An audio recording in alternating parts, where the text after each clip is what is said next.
É o maior espetáculo da vida selvagem do mundo. Jean Duplessis segue a migração dos gnus através do Serengeti. Vai acontecer um nascimento logo mais, exatamente aqui neste grupo. Os gnus deram à luz. Agora eles voltam para o norte e enfrentam a travessia do traiçoeiro rio Mara. Há um enorme crocodilo no rio. Um crocodilo desse tamanho precisa apenas de uma refeição decente uma vez por ano. Jean quer chegar no momento perfeito. Há outro grupo muito grande que também está indo para o rio. Mas não se sabe quando e onde eles farão a travessia. Não há programação para esses nômades do Serengeti. Nômades do Serengeti.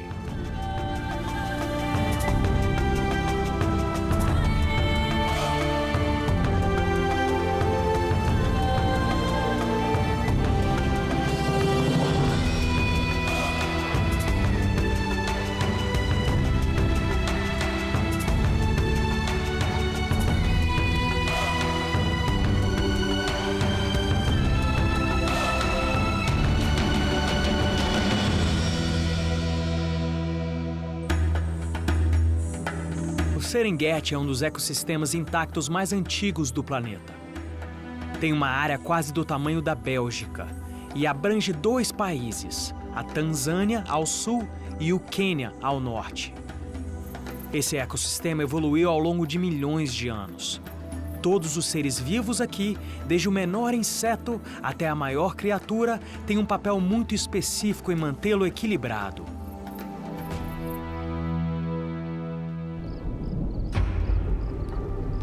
O acontecimento mais importante desse sistema é a migração de gnus. E o que os leva a migrar é o clima. Por volta de outubro, nuvens de chuva se formam no horizonte.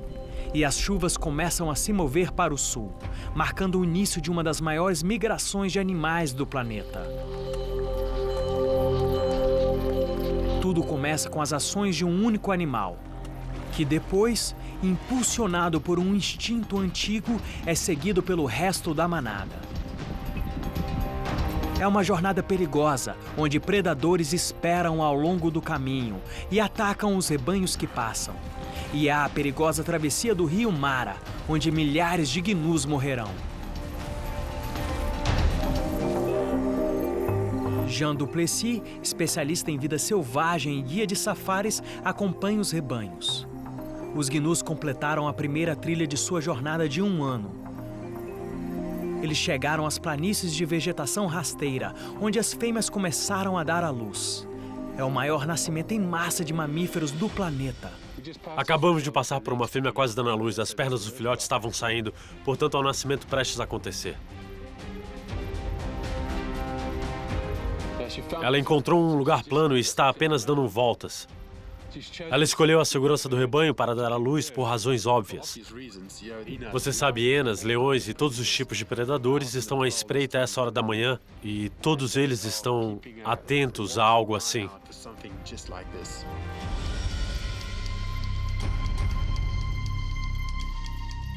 Sim, vai acontecer a qualquer momento agora. Ela apenas se levantou e a gravidade fez o resto. Ajudando-o, então o filhote caiu. É incrível, ela está cheirando o bebê agora.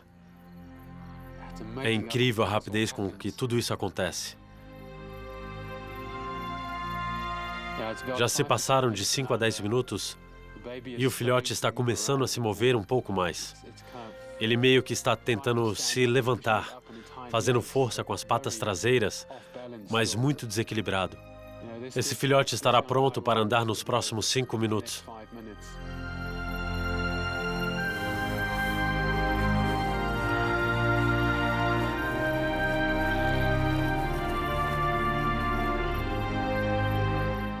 Aí está, uma nova geração surgindo. Dentro de alguns meses, esse filhote será forte o suficiente para iniciar a migração para o norte, entre julho e agosto, até atravessar o rio Mara. É incrível pensar que aquela coisinha que acabou de nascer, tão indefesa, dentro de 6 meses estará atravessando enormes rios cheios de crocodilos, com quase 4 metros de comprimento. E além disso, é claro, Eles também precisam percorrer 400 quilômetros para chegar lá, através da savana infestada de hienas e leões. Menos de 10 minutos após o nascimento, o filhote já está de pé. É nesse momento que o filhote identifica a mãe. Eles conhecerão o cheiro um do outro e a ligação que compartilham. Este é apenas o começo do nascimento em massa do gnu. 200 mil bezerros nascerão nas próximas semanas. É uma estratégia de sobrevivência muito inteligente. Nessas planícies abertas, os recém-nascidos são presas fáceis dos predadores que seguem a migração. Então, com tantos recém-nascidos de uma só vez, as chances dos gnus aumentam. Alguns serão mortos, mas muitos mais sobreviverão. Existem enormes desafios pela frente para os gnus recém-nascidos. Dentro de 2 meses, os bezerros estarão prontos para se juntar às mães na viagem de volta ao norte. Porém, essas primeiras 24 horas são cruciais para sua sobrevivência. Mas com tantos recém-nascidos hoje, o primeiro dia é um período difícil. Este é um pequeno poço de água fora do acampamento e este é um dos únicos pontos de água parada na região. E esses animais o encontraram. Sim, muito bom. Há uma pequena agitação. Para muitos desses jovens gnus que nasceram nesta manhã ou na noite passada, essa será a primeira vez que eles vão beber água. E há um pouco de agitação quando os gnus começam a correr e se perdem de suas mães. Eles têm medo de ficar por aí. Há um aqui na grama que claramente se perdeu de sua mãe. E algumas fêmeas adultas estão por aí apenas cheirando e mostrando um pouco de preocupação. O pobrezinho deve ter nascido hoje de manhã e já perdeu sua mãe. Sim. O interessante é que há um segundo bebê chegando agora, ainda mais jovem. Aquele é bem pequeno. Ainda dá para ver o cordão umbilical pendurado.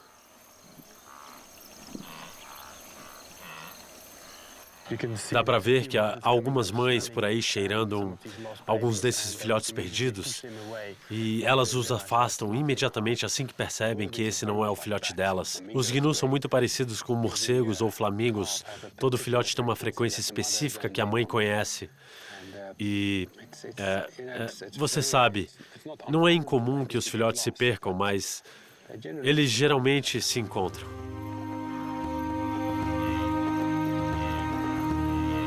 Felizmente para este filhote, a mãe respondeu aos seus gritos e os dois se reencontram.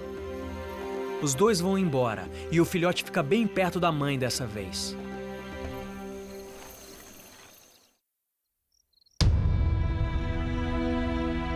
O especialista em vida selvagem e guia de safari Jean Duplessis está no meio do Serengeti, acompanhando a migração de gnus que dura 1 ano. É fevereiro, o ponto intermediário da rota de migração. Jean está nas planícies de vegetação rasteira ao sul, observando o nascimento em massa.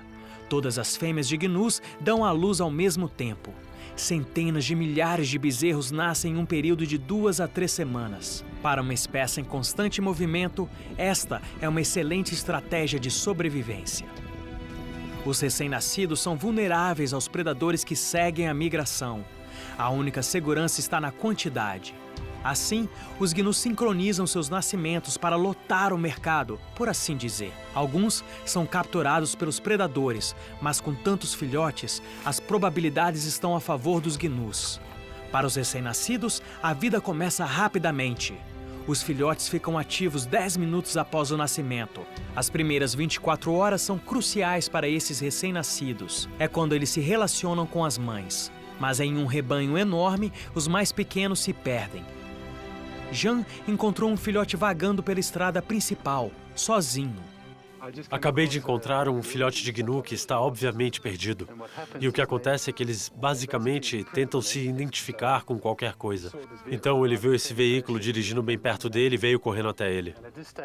E nesta fase de suas vidas, eles são muito dependentes de uma criatura maior para cuidar deles. Se eu sair do carro, ele vai vir até mim e... Meu Deus, espero que algum gnu cuide dele. É muito triste.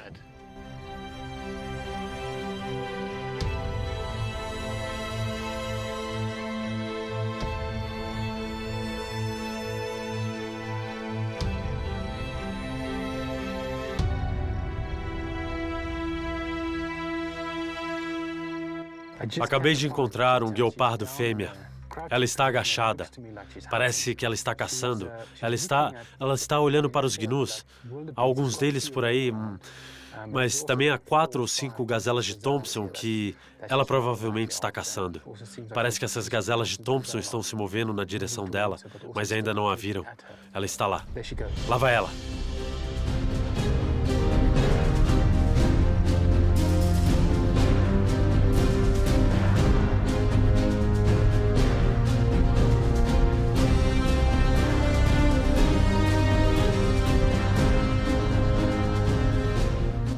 Eu acho que ela não conseguiu decidir qual deles seguir. E é muito importante que os guepardos se concentrem em uma gazela e fiquem atrás dela. E parecia que ela estava dividida entre os 2 grupos diferentes e dessa vez ela não teve sorte. O guepardo perdeu a presa. Agora está quente demais para outra tentativa, então ele vai embora e procura qualquer sombra que encontrar. Agora ela está voltando para os seus filhotes, que estão na única sombra desta área, que na verdade é um veículo de safari que está estacionado atrás de nós, que também está observando isso. Os filhotes estão lá deitados debaixo do veículo e ela está chegando lá. Não há almoço para eles, mas os filhotes não parecem incomodados. Agora, eles têm mais tempo para brincar. A mãe veio para o veículo para se juntar com seus filhotes. Esta é a única sombra que existe, eles precisam improvisar. E estão realmente se divertindo sobre o veículo. Tem 3 filhotes, muito brincalhões, e obviamente estão mastigando bem os pneus novos deste veículo. E esses caras vão ficar parados aqui por um bom tempo. Estou tentando garantir que nenhum desses filhotes se deite embaixo do nosso carro, porque no momento em que eles ficam embaixo do carro, você não vai a lugar nenhum. Esses guepardos ficam praticamente o resto do dia. Então eu espero que esses caras almocem com eles, ou talvez eles mesmos sejam o almoço.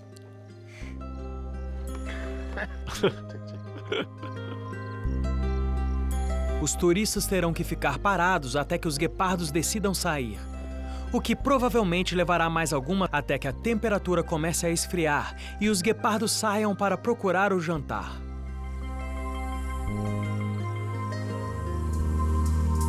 Os rebanhos de gnus passarão os próximos meses nas planícies de vegetação rasteira, se alimentando do pasto e alimentando seus filhotes. Mas logo, as chuvas começarão a se mover para o norte, indicando aos rebanhos que é hora de voltar. A migração dos gnus não é apenas uma parte da vida que define o Serengeti. É também um fator essencial do ecossistema. Ao longo do ano, os milhões de gnus afetam drasticamente a paisagem. Os animais pastam como uma gigantesca equipe de cortadores de grama, permitindo que novos brotos cresçam e mantendo as planícies saudáveis. Com milhões de gnus, há muitos excrementos. Parte desse excremento fertiliza a grama, o que, por sua vez, a ajuda a crescer para o próximo grupo de animais que vai passar. Mas há tanto esterco que a natureza desenvolveu outras soluções para garantir que as planícies não fiquem sobrecarregadas. No Serengeti, um exército de seus menores residentes vai ao trabalho. Acabamos de encontrar este grande besouro do esterco, fazendo uma bola de estrume com alguns excrementos de zebra. É incrível assistir tudo isso acontecer desde o início, onde o besouro quase cortou essa bola e depois selecionou esses pedaços de esterco para completar a bola e está usando suas patas, que são parecidas com uma pá, para dar um tapinha e fazer ela rolar. O que ele fará agora é começar a rolar a bola. E a ideia por trás disso é cobri-la de terra, criando uma camada realmente sólida que protegerá o ovo. E depois as larvas que estarão dentro dessa bola molhada de esterco. Lá vamos nós. Aqui vamos nós. Bastante surpreendente. Olha para isso. Essa coisa tem 10 vezes o tamanho desse besouro e está se movendo. Não só vai movê-lo, mas também empurrá-lo a uma distância considerável. E o objetivo disso é cobrir essa lama molhada com terra. Os insetos são essenciais para o ecossistema e fiéis à natureza épica do Serengeti. Até as pequenas criaturas fazem as coisas grandiosas. Espalhadas por toda a África, estruturas impressionantes são feitas de barro e argila. Estes são montes de cupins. Eles são arquitetos e, apesar de pequenos, têm um papel enorme a desempenhar. Com 2,5 milhões de mamíferos na migração, é normal pensar que nada pode superá-los quando se trata de quantidade de grama que é consumida. Mas os verdadeiros campeões são, na verdade, esses carinhas. Dentro de um monte de cupins, não há diferença de gênero. Em teoria, são todas fêmeas estéreis. Mas eles são categorizados em classes. O que eu vejo aqui são muitos indivíduos diferentes fazendo coisas diferentes. Há alguns que carregam a lama, constroem um monte, e outros recolhem plantas mortas. Mas há esses caras grandes, os soldados, que apenas andam por aí e estão constantemente batendo na cabeça deles.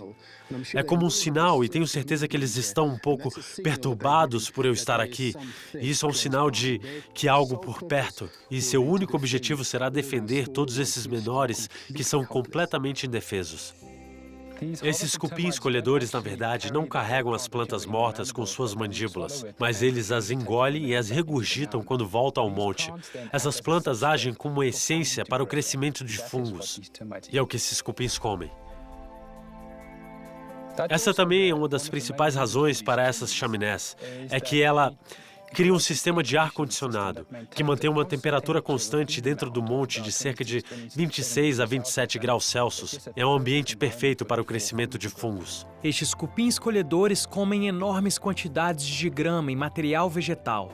Seus hábitos alimentares e a localização desses montes alteram as texturas do solo. Na África, existem muitos tipos diferentes de montes que podemos encontrar, e a maior parte do monte está embaixo. Se eu olhar para essas chaminés, o respiradouro mesmo fica pelo menos 2 metros abaixo. E como esses cupins, na verdade, não vivem dentro das saídas de ar, eles não se importam de que outras criaturas usem esse ambiente seguro. Esse monte tem uma colmeia de abelhas africanas vivendo aqui dentro. Eu posso ver elas constantemente indo e vindo. Mas ainda mais interessante é que há algum tipo de predador morando aqui. Um pequeno predador que se alimenta de algo como milípedes, porque eu posso ver muitas conchas de milípedes por aqui. E há até um pássaro morto dentro. Isso é um ecossistema fantástico.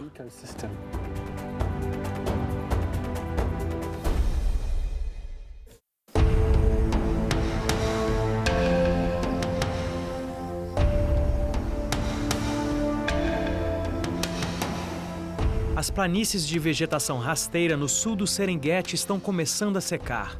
As chuvas estão se movendo para o norte. Como sempre, o instinto dos gnus os obriga a seguir. O instinto diz que as chuvas os levarão a melhores pastagens. Os filhotes sobreviveram aos 3 primeiros meses e estão ficando cada vez mais fortes. Eles precisam, porque em apenas 2 meses enfrentarão o maior desafio de suas vidas. Sua primeira travessia do rio Mara, infestado de crocodilos.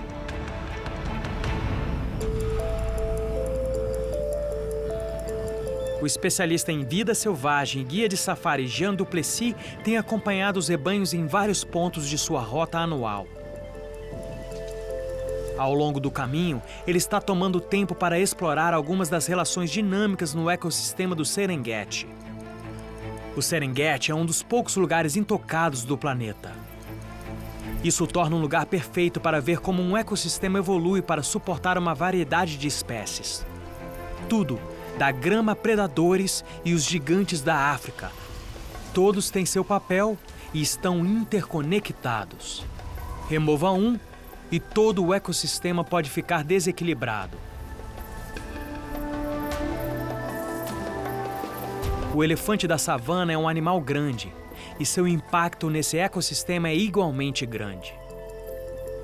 Os elefantes comem muita folhagem, portanto, Seu papel nesse sistema simbiótico é manter a savana e as florestas, reduzindo a densidade das árvores e impedindo a floresta de ultrapassar as planícies. Algumas espécies florescem desenvolvendo um mecanismo de sobrevivência que atrai umas e repele outras. As árvores desenvolvem folhas nutritivas ou frutas saborosas para incentivar os animais a comer. Os animais seguem em frente e depositam sementes das árvores em um novo local, em uma nova pilha de fertilizante. Mas tudo em excesso é prejudicial. Então, as árvores também desenvolveram maneiras de impedir que animais como o elefante e a girafa comam demais. Esta é uma Acacia tortilis. Ela é uma das árvores mais comuns do Serengeti. O interessante é que ela possui uma das folhas mais nutritivas e provavelmente é a árvore preferida das girafas. No resto do mundo, existem mais de 800 espécies diferentes de acácia. A maioria das espécies de acácia não tem espinhos. E, na África, elas evoluíram como uma forma de proteção contra esses grandes animais, mas, ainda assim, a girafa consegue encontrar uma maneira de superar esses espinhos com a língua preensil, que podem entrar por entre esses espinhos e arrancar completamente essas pequenas folhas. E as girafas são altamente eficientes, então, obviamente, estão conseguindo o que precisam para viver nessas planícies muito áridas. Outra coisa interessante sobre essas acácias é que elas têm folhas minúsculas e o principal motivo é permitir que o sol atinja as folhas e evitar muita perda de umidade, tornando possível para essa árvore sobreviver em um ambiente tão seco e árido. Mesmo algo tão rotineiro quanto uma espécie tomando banho pode trazer benefícios para outras espécies em um ecossistema que evoluiu de maneira interconectada. Este é o Serengeti Central, onde há água o ano todo, e acabamos de encontrar um bom grupo de elefantes que desceu para beber água. E há uma grande empolgação entre alguns adolescentes quando eles descem o rio, dando um bom mergulho e se lavando bem.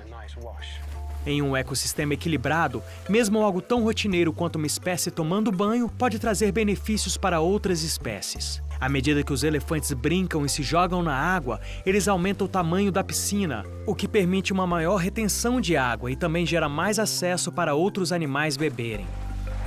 Esse elefante aqui está se coçando. Esta é uma boa maneira de se livrar dos carrapatos, com um tipo de lama, como se fosse uma pintura corporal que elimina todos os carrapatos.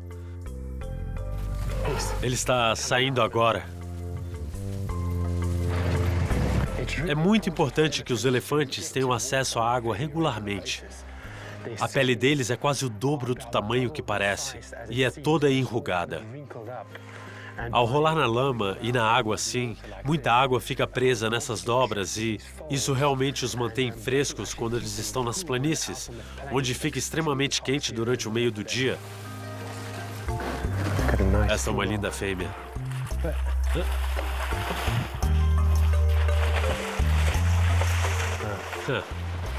Eu acho que ela não gostou que eu chamei ela de fêmea.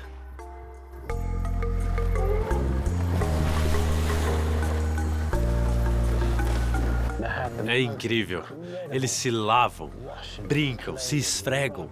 É como um spa enorme que eles encontraram aqui. Isso seria muito popular. Um pequeno buraco de água em climas quentes e secos, como agora.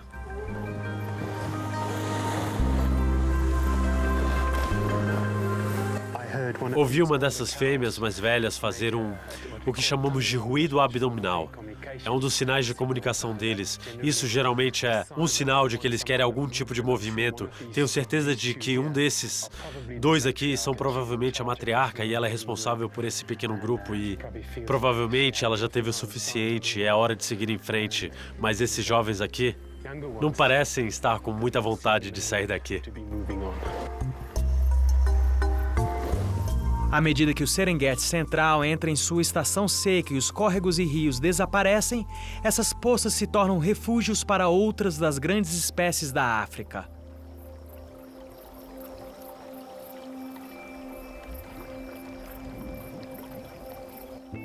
Atrás de mim está o rio Orange. Esse é um dos muitos rios sazonais do Serengeti. A área de captação deste rio está saindo das planícies de vegetação rasteira e ela só alimenta esse rio durante a estação chuvosa. Essa aqui é uma parte de uma área represada, onde, obviamente, os hipopótamos estão se divertindo. E é um ponto turístico popular onde se pode ter acesso fácil a esses grandes rebanhos de hipopótamos. Infelizmente, para esses caras, à medida que o clima fica cada vez mais seco, toda essa água acaba secando. E isso pode ser bastante catastrófico para os hipopótamos em estações de seca extrema. Então, felizmente, os hipopótamos têm um sistema de backup que pode dar a eles mais alguns dias quando estiver completamente seco. Eles liberam seu próprio tipo de filtro solar. É chamado de suor de sangue. Isso tornará um hipopótamo completamente vermelho e dará a eles mais 2, 3, talvez até 5 dias para sobreviver, até que a chuva chegue.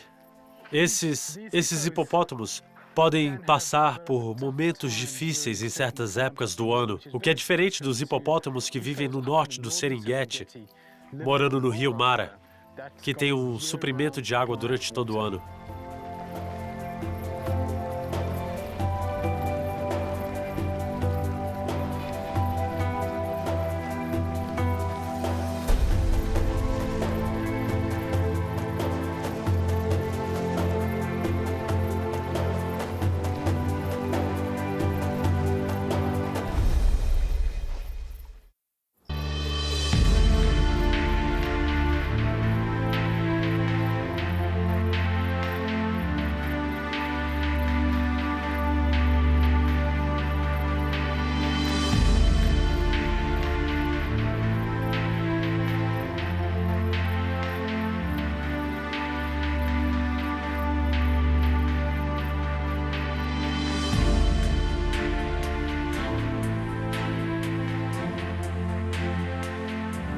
É o mês de julho no Serengeti e os gnus começam sua migração de volta para o norte, em direção ao Quênia. Os recém-nascidos estão ficando mais fortes a cada dia. Eles precisam dessa força. Em poucas semanas, eles enfrentarão o maior desafio de suas vidas, a travessia do traiçoeiro rio Mara. O especialista em vida selvagem e guia de safari Jean Duplessis acompanha os rebanhos desde o início de sua jornada, há 9 meses. Portanto, a migração está indo para o norte no momento e parece que ela se dividiu em 2 grupos. Um grupo indo para o oeste e o outro indo para o leste. O problema é que o grupo que está indo para o leste está indo para a zona selvagem de Serengeti e que é inacessível para nós. E o grupo que está indo para o oeste está indo para as reservas ambientais particulares, onde também não podemos entrar. Então, nossa única esperança é se reconectar com esse grupo enquanto eles estiverem indo para o norte do Serengeti e talvez se reunir novamente e formar um desses enormes rebanhos. Para Jean, a boa notícia é que o gnu se movimenta muito rápido e por boas razões. Eles estão se movendo pelas florestas e os gnus se sentem vulneráveis aqui. Leões e outros predadores têm muitos lugares para se esconder, o que lhes dá uma grande vantagem quando se trata de caçar gnus. A parte central do Serengeti está entrando na estação seca. À medida que as chuvas se movem para o norte, os rios e córregos começam a diminuir, deixando apenas pequenas bolsas de água. Isso afeta inúmeras espécies de maneiras diferentes. Essas pequenas piscinas de água se tornam locais de encontro para os animais beberem e se refrescarem. E isso o torna um lugar perfeito para predadores como leões, para encontrarem a próxima refeição. Eu acabei de passar por uma pequena ponte e tem um leão deitado na beira do rio. Este é o começo do rio Grumeti. Eles mataram uma zebra e comeram bastante. Eles estão muito cheios. Parece que ele vai puxar a presa e voltar para a sombra. O que provavelmente aconteceu aqui é que essas zebras desceram para beber e esses machos as emboscaram. Parecem machos bastante jovens, suas jubas ainda não estão completamente cheias, então é muito difícil para eles caçarem. Portanto, existe um lugar perfeito para esses machos se encontrarem, esperando que essas zebras desçam e bebam água, e é muito provável que foi isso que aconteceu. Ele está tentando levar isso de volta para a sombra agora, mas está muito quente e você precisa decidir aonde deve preservar sua energia. Na verdade, há um grande crocodilo no rio também e ele está olhando para a carcaça.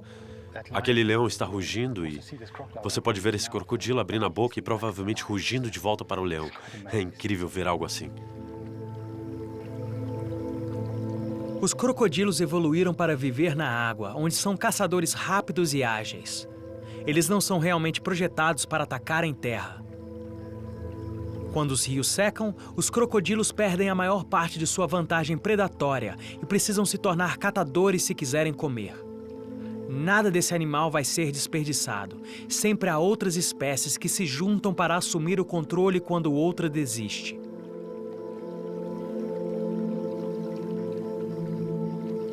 Este leão está tão entupido que sua barriga está esticada, mas mesmo assim, ele reluta em admitir a derrota e deixar o seu animal para o crocodilo.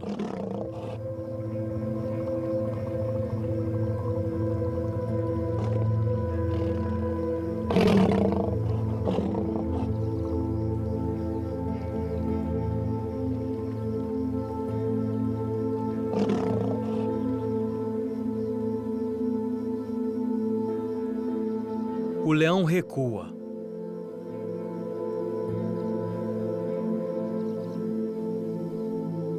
Recuar foi uma boa decisão para o jovem leão. Mesmo em terra e fora de seu elemento, um crocodilo é um inimigo formidável. Ele tem a mordida mais forte do reino animal, pelo menos 3 vezes a de um leão. Enquanto os crocodilos deste pequeno rio fazem o que podem para obter uma refeição, seus irmãos no rio Mara estão no seu elemento e se preparando para o banquete anual.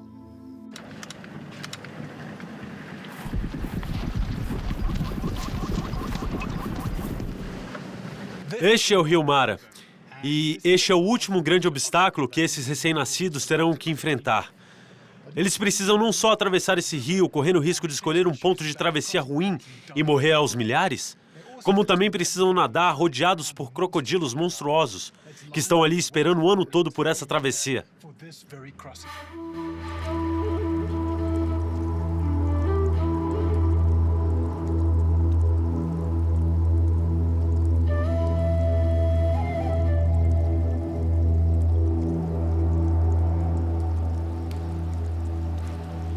Há um enorme crocodilo no rio.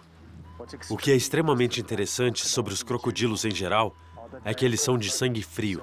Então eles não precisam comer alimentos diariamente para manter a temperatura do corpo quente. Um crocodilo desse tamanho precisa apenas de uma refeição decente uma vez por ano. Esses enormes crocodilos do Nilo são provavelmente a nossa melhor visão de como eram os dinossauros e eles permaneceram inalterados desde a era dos dinossauros e provavelmente são o melhor exemplo de algo que é tão personalizado para o jeito que eles vivem. Eles não precisam evoluir muito desde os primeiros dias. Você sabe, eles podem submergir-se completamente apenas com as narinas e os olhos acima da água e mesmo assim parecem 4 pedrinhas sobre a água. E eles se aproximam para fazer eficientes ataques mortais. Para observarmos os crocodilos caçando, é muito importante estar aqui no momento em que esses primeiros rebanhos de gnus chegarem às margens do rio e começarem a atravessar, porque é quando os crocodilos provavelmente vão caçar.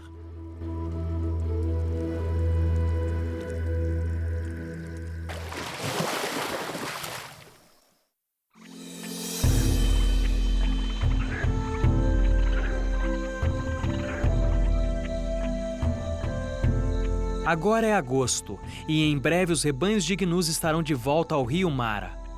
Foi aqui que Jean começou a rastrear o rebanho quase 1 ano atrás. A viagem durou 10 meses e está quase no fim.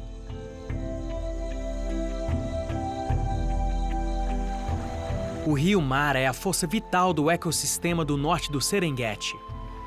Ele abrange 2 países, começando nas terras altas do sul do Quênia, serpenteando pela fronteira da Tanzânia e desaguando no Lago Vitória. Seu fluxo constante divide o parque em 2. Os gnus estão indo abrir pastagens no lado oposto do rio, onde passarão os próximos 3 meses. Estou a caminho de tentar encontrar esse final da migração. Nessa época do ano, eles já deveriam estar em toda a parte norte do Serengeti. Estou dirigindo colina após colina, planície após planície, e não há absolutamente nada por aqui. É um pouco desanimador, apenas não há nada por perto. E uma indústria inteira depende da migração que deveria estar aqui há um mês atrás. E por alguma razão, parece que eles foram para o norte e uma parte foi para o oeste dessa região extremamente crucial ao norte do Serengeti, chamada de Kogatende. À medida que a semana avança, ainda não há sinal de gnus. Jean não tem escolha a não ser esperar. Os rebanhos foram vistos pela última vez saindo do Parque Nacional Serengeti, em terras particulares, onde nem mesmo especialistas em vida selvagem como Jean são permitidos entrar. Onde e quando os gnus voltarão a entrar no parque, ninguém sabe. A razão do atraso é a falta de chuva. Os rebanhos de gnus seguem a chuva. Mas nenhuma chuva significa que a vegetação, que deveria ser exuberante e verde, ainda está seca e marrom. Logo, as nuvens de tempestade começam a se formar no horizonte, alimentadas pela umidade do Lago Victoria. Pouco a pouco, elas crescem em enormes nuvens, até explodirem em uma torrente de chuva.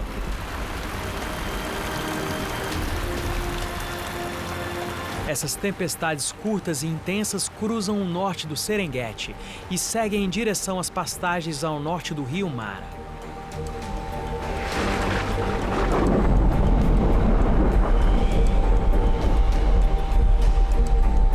Leva apenas alguns dias de chuva para dar vida à terra. Em pouco tempo, a área fica verde com grama nova. Tudo o que resta agora é a chegada dos gnus.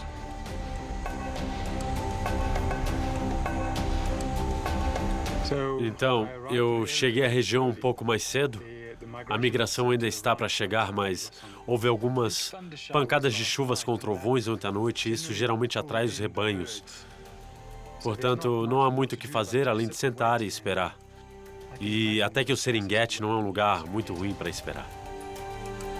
E com as chuvas, os gnus começam a se mover. Agora, a pergunta é, para onde eles vão?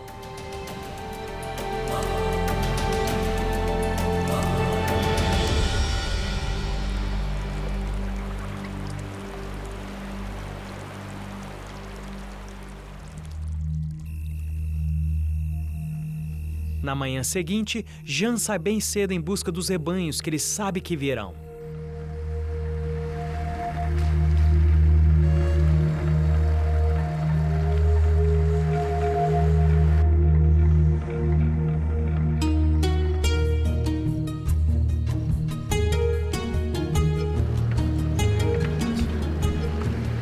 Na minha frente está o local onde vimos a tempestade ontem à noite, chamada Bologonjo.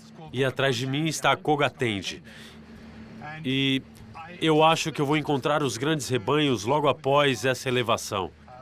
Mas a grande preocupação é que, se surgirem um pouco para leste, poderão ir para o Quênia e atravessar o rio no Masai Mara do lado queniano. O que significa que todo o norte da Tanzânia não vai poder ver as migrações e travessias de rio nesta temporada. Na verdade, o Quênia está a apenas alguns quilômetros indo por este caminho, mas para chegar lá, precisamos voltar até Arusha. E isso é uma jornada de 2 dias para depois entrar no Masai Mara. Então, eu realmente espero que os animais que provavelmente estão à nossa frente virem para o oeste, desçam um pouco pelo rio e atravessem um pouco para o lado da Tanzânia. Mas Jean não precisa esperar muito. Logo após a elevação, ele descobre que os gnus chegaram. São muitos animais. Eles dominam as planícies e as colinas ao redor. Acabamos de atravessar um pequeno riacho e todos esses gnus estão descendo para beber água. É quase meio-dia e está muito calor, então há milhares deles. Eles estão se movendo em direção ao rio Mara para fazer a travessia. Agora a questão é, por onde eles vão cruzar? Eles vão passar para o Quênia ou eles vão ficar na Tanzânia? Um macho mostra interesse em uma fêmea que passa. Logo, começará novamente a rotina anual de acasalamento dos gnus. Mas, por enquanto, eles têm um rio para atravessar. Então, acabamos de subir uma colina e chegamos ao rio Mara, e há um grande grupo de gnus começando a se juntar nas margens do rio. Normalmente isso quer dizer que eles querem atravessar. A direção geral é continuar indo para o norte, então esses animais estão definitivamente fazendo fila para atravessar. Pode acontecer hoje ou amanhã de manhã. Quero dizer, a única maneira de ver isso acontecer é ficar por aqui e esperar.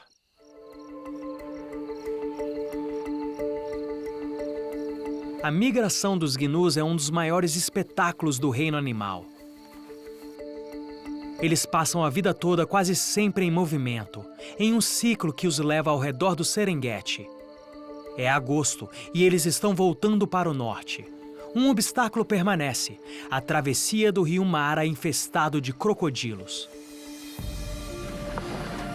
Então, acabamos de subir uma colina e chegamos ao rio Mara, e há um grande grupo de gnus começando a se juntar nas margens do rio. Normalmente isso quer dizer que eles querem atravessar. Pode acontecer hoje ou amanhã de manhã. Quero dizer, a única maneira de ver isso acontecer é ficar por aqui e esperar. Jan continuará seguindo os rebanhos. Faz 6 meses que os jovens gnus nasceram.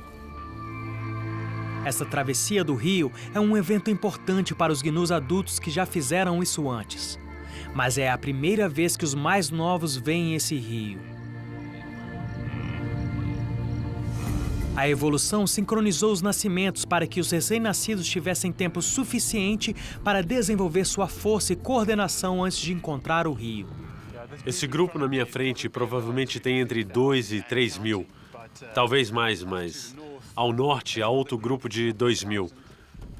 Parece que eles viram esses caras correndo, estão a caminho daqui. Mas então ao sul também há um outro grande grupo que também está indo em direção ao rio. Então eu acho que eu estou na melhor posição agora para explorar todas as áreas e vamos ver aonde a travessia vai acontecer e depois escolher a partir daí. Jan calculou sua chegada perfeitamente. O segundo grupo de gnus avançando pelo lado oeste agora saiu da zona selvagem e entrou em Kogatende. Eles estão indo direto para ele. Está se transformando em uma mega travessia. Apesar da presença de milhares de gnus nas margens, os crocodilos ficam parados.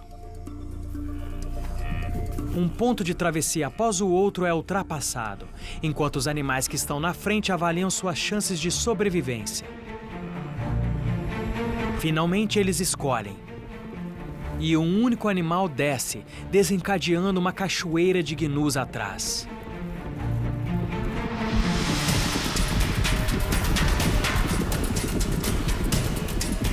Esses animais não vão esperar. Eles estão prontos para atravessar.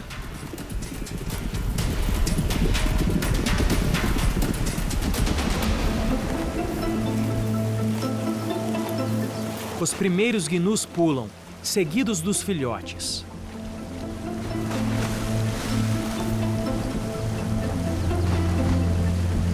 Os outros seguem atrás deles. Em segundos, centenas de animais começam a atravessar o rio.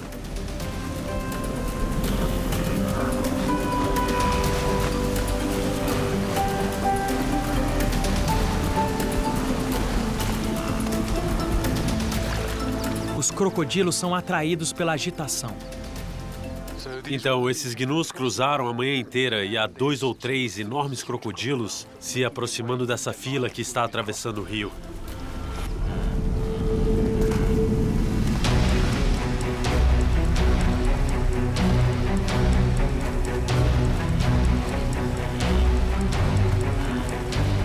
Os crocodilos se posicionam, enquanto os gnus lutam para subir do outro lado.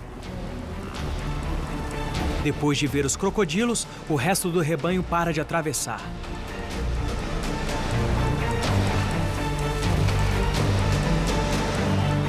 Dois crocodilos olham os filhotes, mas felizmente os animais conseguem caminhar sobre o solo no fundo do rio e conseguem escapar. Eles rapidamente escalam a margem oposta em busca de segurança. Mas um dos crocodilos capturou um gnu.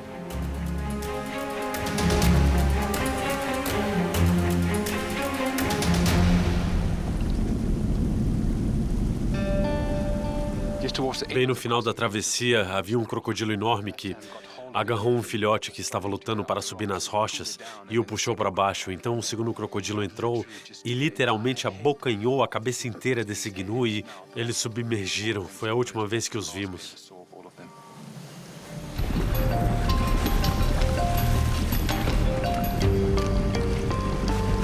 Com muitos crocodilos para enfrentar, os gnus se mudaram para um novo ponto de travessia logo abaixo do rio.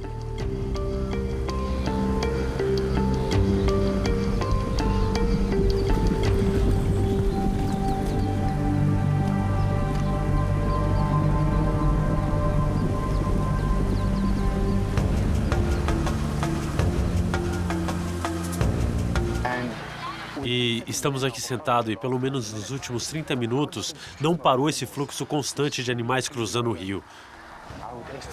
Eu estimaria agora que pelo menos 10.000 animais já cruzaram na nossa frente. Os gnus vivem todo o seu ciclo de vida como uma tribo de nômades nas planícies do Serengeti. Constantemente em movimento, eles param por breves períodos, antes de seguirem novamente as chuvas em busca do próximo pasto verde. Eles evoluíram como os grandes sustentadores das planícies, cuidadores da terra e também alimento para os predadores ao longo do caminho. É um ecossistema naturalmente evoluído, perfeitamente equilibrado, com cada folha de grama, todas as criaturas em terra e pássaros no céu, desempenhando seu papel neste ciclo contínuo de vida nas planícies do Serengeti.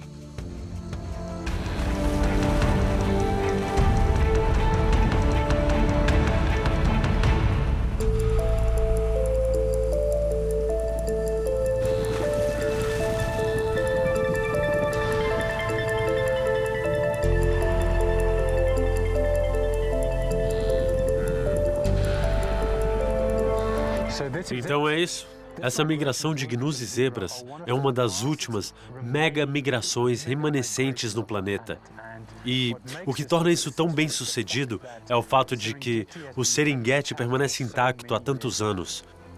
O gnu atravessou o Quênia e este é o final desse ciclo, onde em alguns meses acabaria indo para o sul, de volta ao Serengeti Central por causa das pancadas de chuva.